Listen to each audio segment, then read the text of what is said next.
नमस्कार दोस्तों, आज का वीडियो कोई साधारण वीडियो नहीं है। आज मैं आपको पूरी डॉक्यूमेंट्री दिखाने जा रहा हूं, मजाक नहीं कर रहा। आज आप एक पूरी डॉक्यूमेंट्री फिल्म देखेंगे। असल में बात क्या है कि कुछ दिन पहले इस डॉक्यूमेंट्री की प्राइवेट स्क्रीनिंग होने जा रही थी दिल्ली में जर्नलिस्ट के लिए, लेकिन दिल्ली पुलिस ने जबरदस्ती आकर उसे रोक दिया, कहा कि परमिशन नहीं है और इस डॉक्यूमेंट्री को देखना बैन कर दिया। आप तो जानते ही होंगे दोस्तों कि ये पहली बार नहीं है ऐसा हो रहा हो देश में। इससे पहले बीबीसी की इस डॉक्यूमेंट्री पर बैन लगाया गया। फिर खबर आ रही है कि दिलजीत दोसांझ की नई फिल्म पंजाब 95 इंडिया में रिलीज नहीं हो पा रही है क्योंकि सेंसर बोर्ड परेशानियां कर रहा है। दिलजीत ने ट्वीट करके कहा कि अभी के लिए सिर्फ इंटरनेशनली रिलीज हो रही है बिना किसी कट्स के साथ। अब हैरानी की बात देखो, दूसरी तरफ कुछ ऐसी फिल्में हैं जिन्हें सरकार के द्वारा इतना प्रमोट किया जाता है कि उन्हें स्पेशल ट्रीटमेंट मिलती है।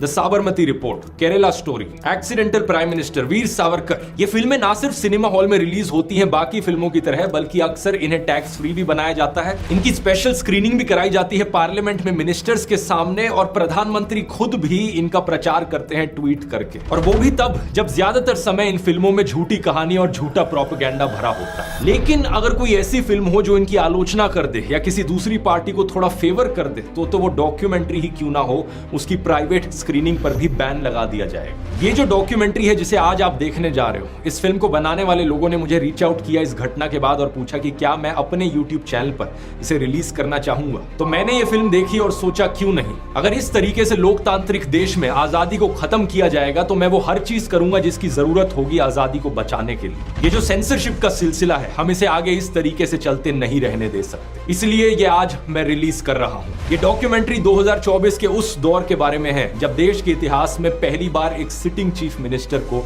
अरेस्ट कर लिया गया था और एक ही केस में एक पॉलिटिकल पार्टी की सारी टॉप लीडरशिप जेल में डाल दी गई। और ये केस ऐसा जिसमें अभी तक कोई कन्विक्शन नहीं हुआ है और सुप्रीम कोर्ट ने बार बार डांट लगाई है ईडी और सीबीआई को। इस फिल्म का नाम है अनब्रेकेबल, और हालात इतनी खराब है दोस्तों कि इस फिल्म के डायरेक्टर वैसे तो इंटरनेशनल अवार्ड विनिंग डायरेक्टर हैं, लेकिन वो अपना नाम नहीं बताना चाहते क्योंकि उन्हें डर है कि इस फिल्म के रिलीज होने के बाद कहीं उन्हें हरासमेंट ना फेस करनी पड़े। तो आइए इसे देखते हैं। घर पर अपने पॉपकॉर्न बना लीजिए और इसे जमकर शेयर करना, ताकि इन लोगों को भी पता चले कि अगली बार लोगों के बोलने के अधिकार को, हमारी आवाज को, हमारे फ्रीडम ऑफ एक्सप्रेशन को दबाओगे तो जनता उसका मुंह तोड़ जवाब देगी।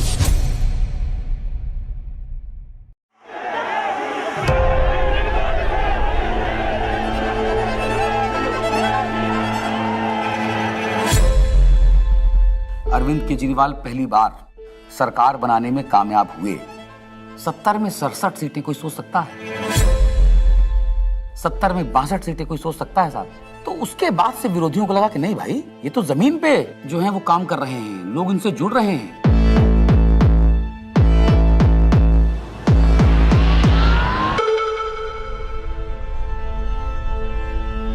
कहानी शुरू होती है तब से जहां से आम आदमी पार्टी ने पंजाब जीता। लोगों की भूख थी आम आदमी पार्टी की, उन्होंने कहा आम आदमी पार्टी हमें चाहिए, लोगों ने वोट दिया और पंजाब में आम आदमी पार्टी का जन्म हो गया। पंजाब के लोग जो हैं वो सच्चे बंदों को पसंद करते हैं और जिसके साथ दिल से जुड़ जाएं जुड़ जाएं।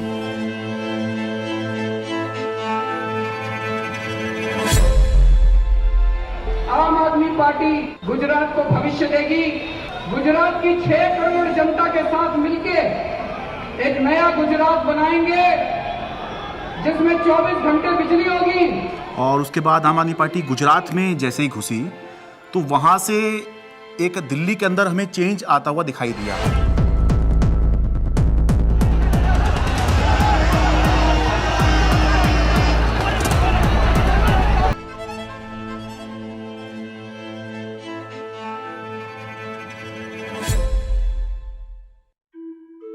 So it started, I think, with the arrest of Satyendra Jain ji, and मुझे ये लगता है कि ये स्ट्रैटेजी उनकी शायद रही होगी कि जो भी अरविंद केजरीवाल के सिर्फ आईज, ईयर्स, आर्म्स, हैंड्स, जो पूरी टीम है, कि अगर हम उस टीम को डिकैपिटेट कर देंगे तो हो सकता है कि काम रुक जाए। टेबल में बैठे होंगे बीजेपी के 3-4 लोग बड़े बड़े, बोले यार अब केजरीवाल को बेईमान साबित करने का क्या तरीका।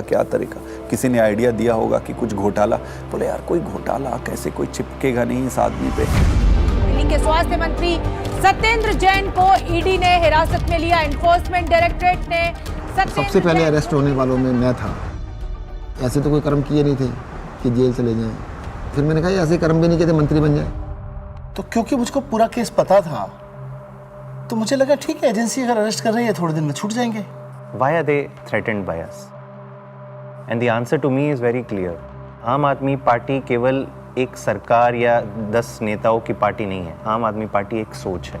तब तक जो भी गिरफ्तार होते थे, पॉलिटिकल लोग भी जो गिरफ्तार होते थे, महीने में, 2 महीने में, 3 महीने में निकल के आ जाते थे। तब हमने ये नहीं सोचा था कि इतना लंबा चलेगा। अब ये जानकारी मिल रही है कि मनीष सिसोदिया को गिरफ्तार कर लिया गया है। इस वक्त की बड़ी सीबीआई बुलाया जाता था, ईडी बुलाया जाता था, उनके घर पे रेड हुई, उनके बैंक के लॉकर पे रेड हुई, दिल्ली सचिवालय में उनके ऑफिस में रेड हुई, उनकी यहाँ तक कि उनके पैतृक गांव में भी सीबीआई और ईडी वाले पहुँच गए थे। देखिए, हमें तो पता था कि आम आदमी पार्टी के किसी भी नेता के पास एक भी पैसा नहीं है, और मेरे ख्याल से आज ही ईडी और सीबीआई को भी पता है। मैं तो खुश था कि दिल्ली में एक ऐसी शराब पॉलिसी बनाई गई है जिसमें एक मॉल में 27 शराब की दुकानें थीं, वो अब कम हो जाएंगी और सरकार को रेवेन्यू बहुत ज़बरदस्त मिलेगा। तो मैं तो खुश था कि अच्छी पॉलिसी बनाई गई है और कई राज्य इस पॉलिसी को देख रहे थे, पर अचानक इन्होंने चिल्लाना शुरू किया है तो स्कैम हो गया है, स्कैम हो गया है, स्कैम हो गया है। अगर एक अच्छी पॉलिसी को ये स्कैम करार दे के सीबीआई और ईडी में केस रजिस्टर करा सकते हैं तो किसी भी हद तक जा सकते हैं। मनीष सिसोदिया को ईडी ने गिरफ्तार कर लिया है। तिहाड़ जेल में पूछताछ के बाद मनीष सिसोदिया को अब ईडी ने गिरफ्तार कर लिया है। इससे पहले सीबीआई ने उनको गिरफ्तार किया था और वो इसमें पीएमएलए में 2 ही कंडीशन में बेल हो सकती है। पहली कंडीशन, या तो जो सरकार का इन्वेस्टिगेशन एजेंसी है वो कह दे कि केस नहीं। दूसरी कंडीशन बेल हो सकती है जब इन्वेस्टिगेशन एजेंसी द्वारा डाले गए सारे कागज जांच कर लिए जाएं। तो भाजपा की इन्वेस्टिगेशन एजेंसी क्या करती थी, लाखों की तादाद में कागज डाल दिए। अब जज साहब कितना टाइम लगाएंगे वो देखने को, 10 साल। हमने प्रोसीडिंग्स भी पूरी देखी थी सुप्रीम कोर्ट के अंदर, और सुप्रीम कोर्ट ने जो जिस तरह कमेंट्स किए थे उससे ऐसा लग रहा था कि ये केस कुछ है ही नहीं। सुप्रीम कोर्ट ने यहाँ तक कह दिया था कि आपका केस जो है ट्रायल के अंदर 2 मिनट में गिर जाएगा। किस तरह का केस आप बना के लाए हैं, क्योंकि सीबीआई के बाद मनीष सिसोदिया को ईडी ने भी गिरफ्तार कर लिया था, तो दोनों ही के अंदर जमानत उनको चाहिए थी। अब जब जैसे ही 30 अक्टूबर का दिन था, सुप्रीम कोर्ट ने बेल रिजेक्ट कर दी। जेल में पूछताछ के बाद मनीष सिसोदिया को अब ईडी ने गिरफ्तार कर लिया है। इससे पहले सीबीआई ने उनको गिरफ्तार किया था और वो तिहाड़ जेल में है। सीधे चलते हैं जितेंद्र शर्मा के पास। जितेंद्र, बताइए, ईडी ने गिरफ्तार कर लिया है मनीष को? जी बिल्कुल, आप देखिए दूसरे दिन लगातार जो ईडी है वो मनीष सिसोदिया को अरेस्ट करके उनका टारगेट अरविंद केजरीवाल था। इनको ये लगा था, इनके कैलकुलेशन में, कि पार्टी के साइकी में फर्क पड़ेगा, लोग टूटते जाएंगे।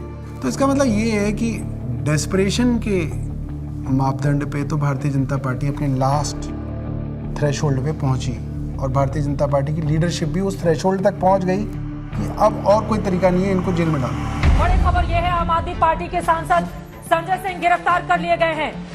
आपके सांसद संजय सिंह की हो गई है गिरफ्तारी। ईडी ने करते थे संजय सिंह, उस पर कहीं ना कहीं एक बड़ी चोट फिलहाल आम आदमी पार्टी के लिए रहेगी, लेकिन राजनीतिक रूप से ये नुकसान तो है ही, लेकिन क्या सरकार का पक्ष रहेगा शराब नीति मामले में जब ये गिरफ्तारी हुई है, इसका भी इंतजार रहेगा।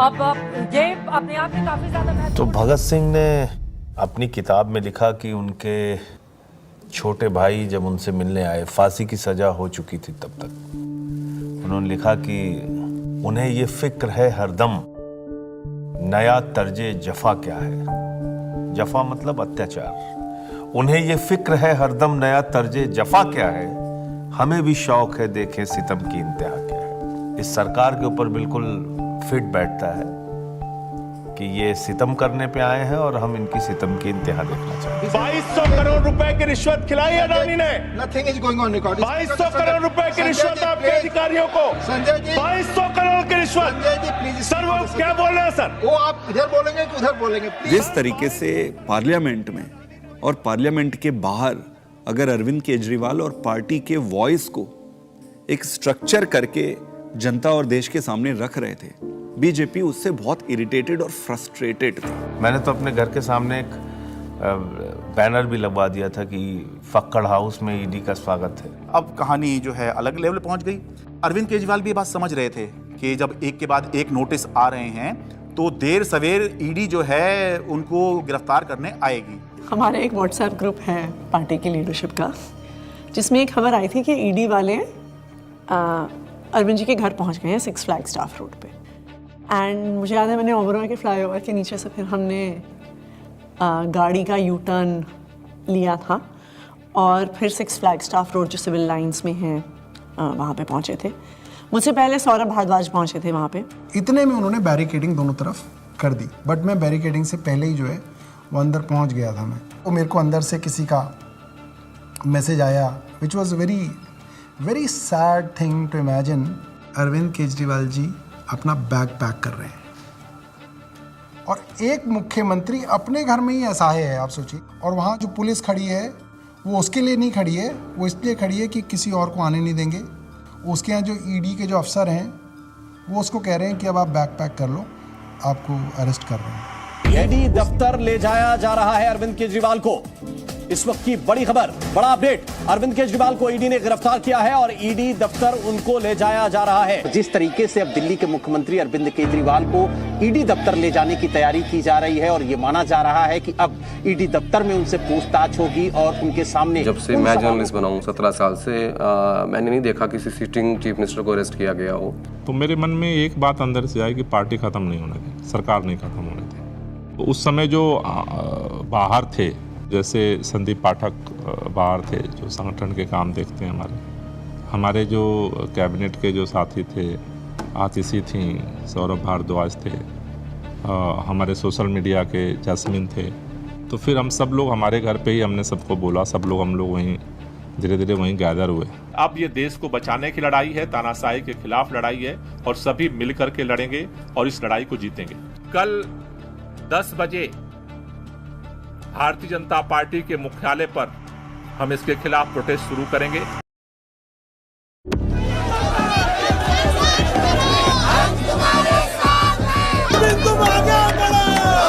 सबसे पहले मैं पहुंचा वहां, हुआ ये कि लोग पार्टी ऑफिस चले गए और हम और दुर्गेश पाठक जी जो आईटीओ वाला चौराहा है उस पर रुक गए। आईटीओ पे मैं जब पहुंचा तो मैंने देखा कि मेरे सामने ही आतिशी और सौरभ को अरेस्ट कर लिया गया।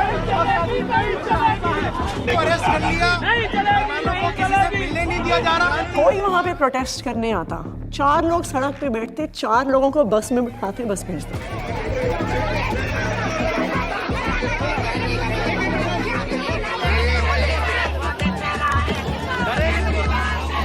आईटीओ के ऊपर एक फुटओवर ब्रिज है, ऊपर अगर आप जाओगे तो मैं लोकेशन चेंज करता रहता था। तो कहीं एक जगह जाके ऐसे शांत खड़ा हो जाता था, फिर मैं देखता था कौन आ रहा है किधर से, तो मैं देखता था उधर से 20 लोग आ रहे हैं। तो उनमें से मैं पहचान जाता था। मोस्टली मैं ऑर्गेनाइजेशन में काम करता था तो सबके नंबर थे, तो मैं उनको फ़ोन करके बोलता था अभी रुक जाओ 10 मिनट, मैं जहाँ बोलूँगा उस डायरेक्शन में जाना।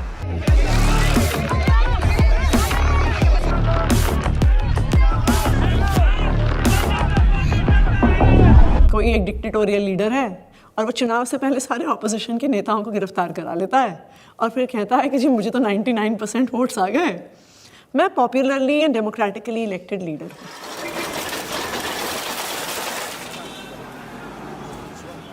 Can I have water? इसको इधर रख सकते हैं बगल में, इस टेबल को इधर रख दीजिए। 2013 में सबसे पहले लोगों ने हमें वोट क्यों दिया? हम तो कुछ भी नहीं थे, कभी कहीं सरकार नहीं चलाई थी, हम तो ये भी नहीं कह सकते थे हमने ये काम करके दिखा दिया हमें वोट दो। अन्ना आंदोलन किया था, तो अन्ना आंदोलन में लोगों ने देखा ये लड़के बड़े ईमानदार हैं, देशभक्त हैं, जिद्दी हैं, किसी चीज़ पे अड़ जाए तो करके रहते हैं। ये क्वालिटीज़ जनता को हमारी पसंद आई। इस क्वालिटी को वो ख़त्म करना चाहती थी बीजेपी, तो उन्होंने कीचड़ फेंकना चालू किया, करप्शन किया, केजरीवाल ने पैसे खाए, एक ताना बना बुना गया, लोगों को ज़बरदस्ती करके स्टेटमेंट्स दिलवाए गए, प्रेशराइज कर करके हमारे खिलाफ झूठे बयान दिलवाए गए। लेकिन कुदरत तो कुदरत है, ये क्या है, बीजेपी कुछ नहीं है कुदरत के सामने। हम लोग कुछ बाहर तिहाड़ के खड़े थे एंड आई रिमेंबर थिंकिंग कि एज ऑफ दैट टाइम हमारी कोर टीम के 5 लोग उस समय उस दीवार के उस पार थे। मेरे हाथ में बहुत कुछ नहीं था, सब ऊपर वाले के हाथ में था और मैंने अपना अंदर समय बहुत मेडिटेशन करते हुए और गीता पढ़ के बिताया।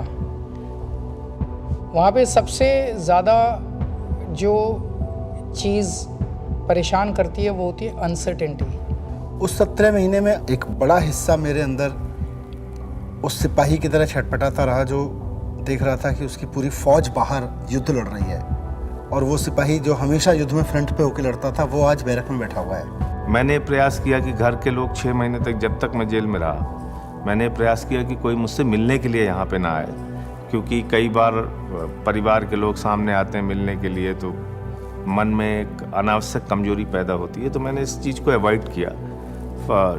फ़ोन पे जब वो वीडियो कॉल पे जब बात होती थी, वीडियो कॉल करते थे तो हंसते थे, लेकिन वो हंसी के पीछे कुछ ना तकलीफ छुपी होती है, क्योंकि पत्नी से बेहतर कोई नहीं समझ सकता है।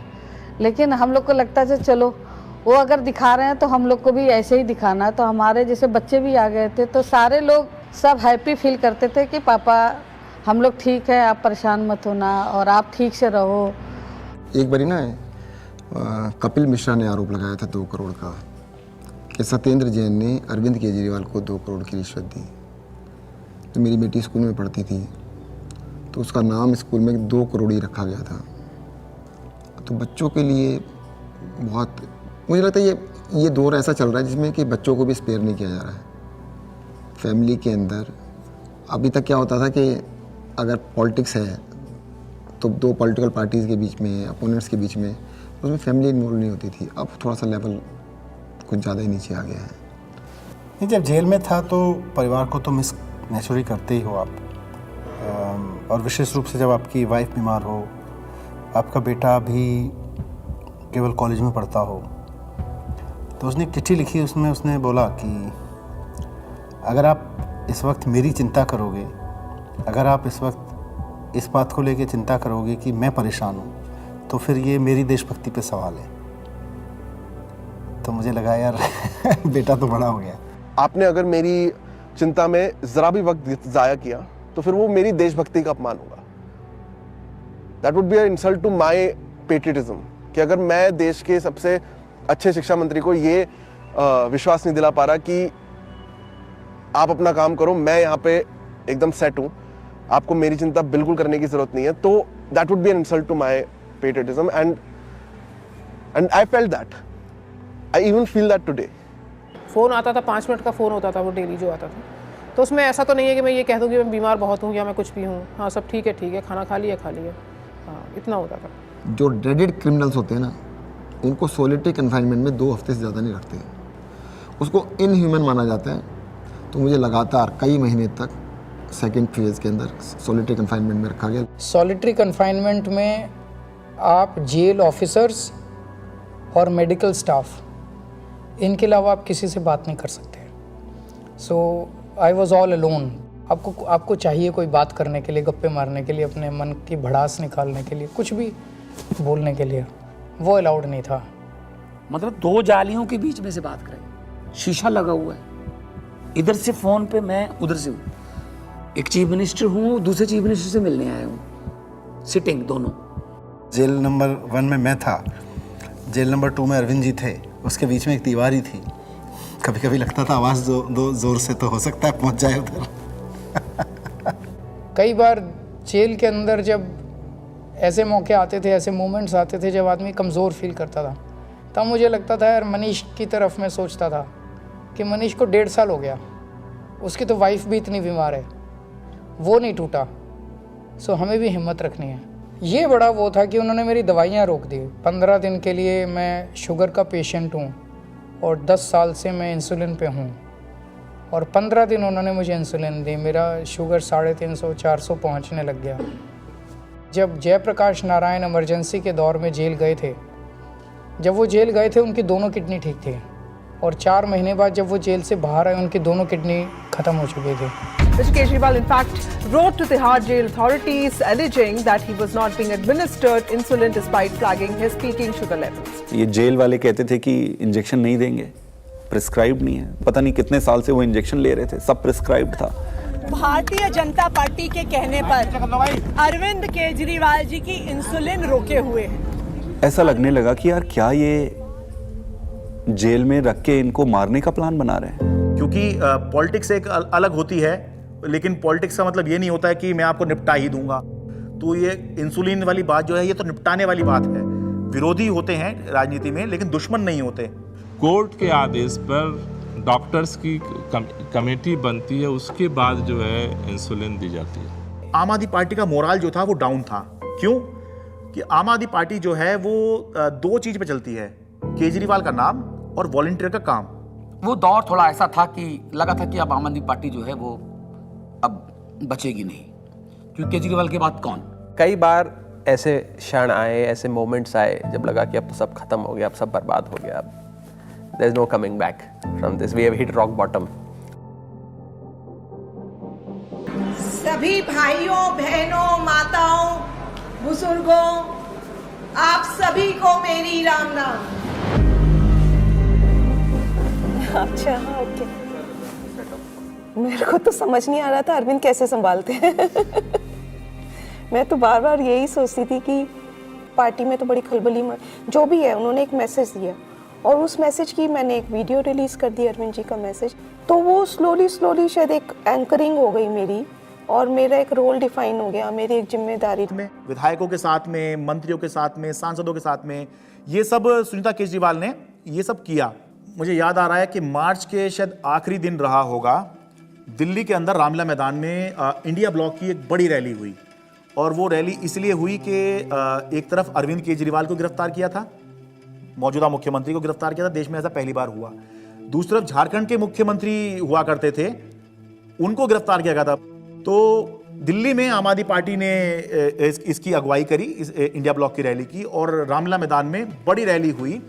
और उस रैली का जो अचीवमेंट था कि इंडिया ब्लॉक के सारे बड़े नेता उस एक मंच पर आ गए, अपनी सारी जितनी भी उनकी आपसी विवाद हैं, आपसी मतभेद हैं, जो होता है होगा भी, पहले भी था, आगे भी होगा, लेकिन उसके बावजूद भी जब अरविंद केजरीवाल की गिरफ्तारी का मुद्दा था तो उसको लेकर सोनिया गांधी, प्रियंका गांधी, राहुल गांधी, ये तीनों जो हैं उस दिन इंडिया ब्लॉक की रैली में आए और सारे बड़े नेता जितने गठबंधन में हैं, चाहे वो अखिलेश यादव हों, शरद पवार हों, और उससे जो है एक माहौल बना कि बीजेपी से लड़ने के लिए, या बाद में बीजेपी ने जब ये इंडिया गठबंधन बनते देखा तो एनडीए भी कहना शुरू कर दिया, उससे पहले बीजेपी ही चल रही थी।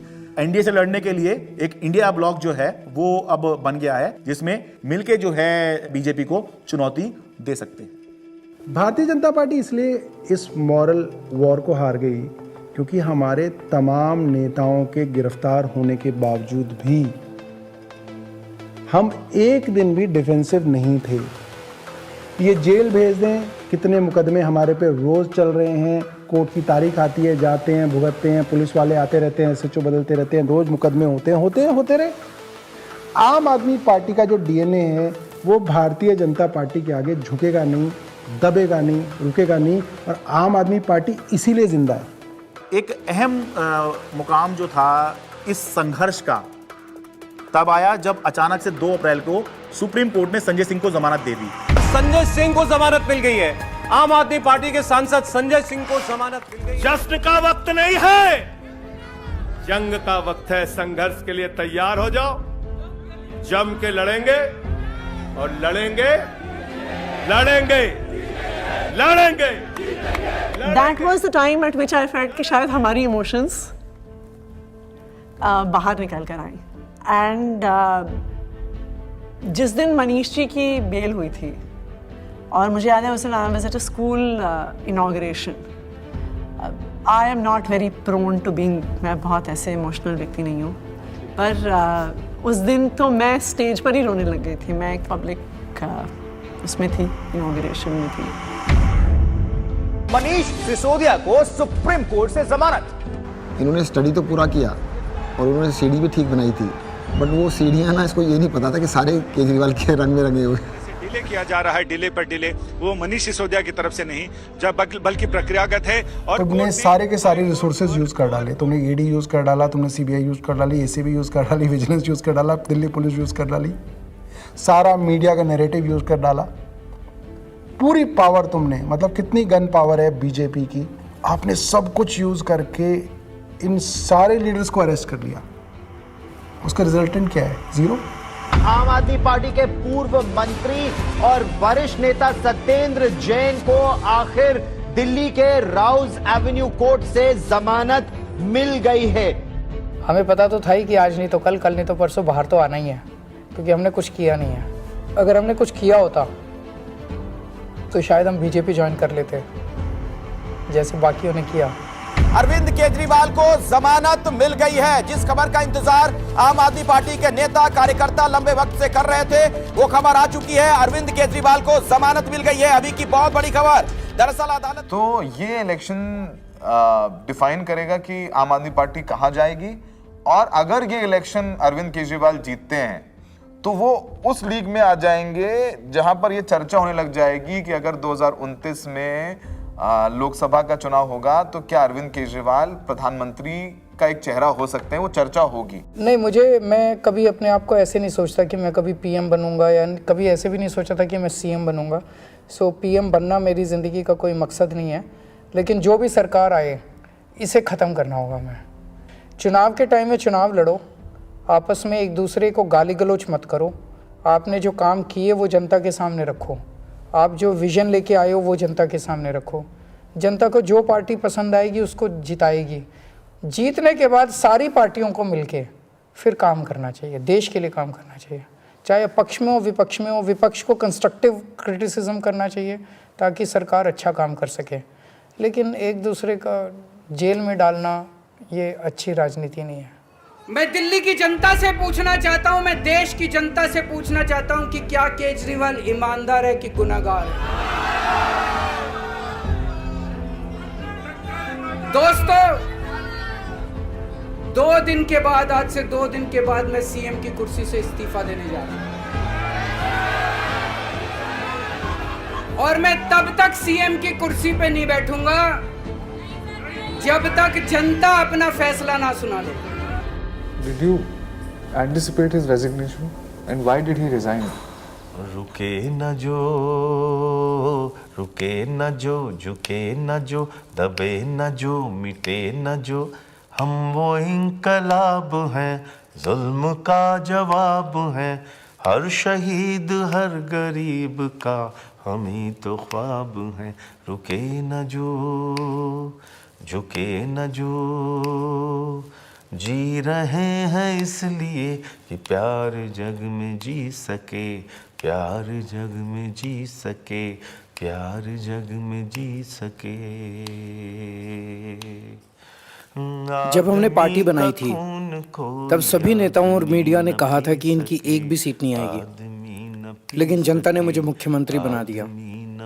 जब हमने 2014 में असूलों के आधार पर सरकार छोड़ी तो इन सब ने फिर शोर मचाया कि आम आदमी पार्टी खत्म हो गई, अरविंद केजरीवाल खत्म हो गए। लेकिन फिर जनता ने हमें 67 सीटों के साथ जीत दिलाई, और 2020 में हमने वो कर दिखाया जो किसी ने सोचा भी नहीं था। हमने अपने काम के नाम पे वोट मांगे, शिक्षा और स्वास्थ्य के नाम पे वोट मांगे।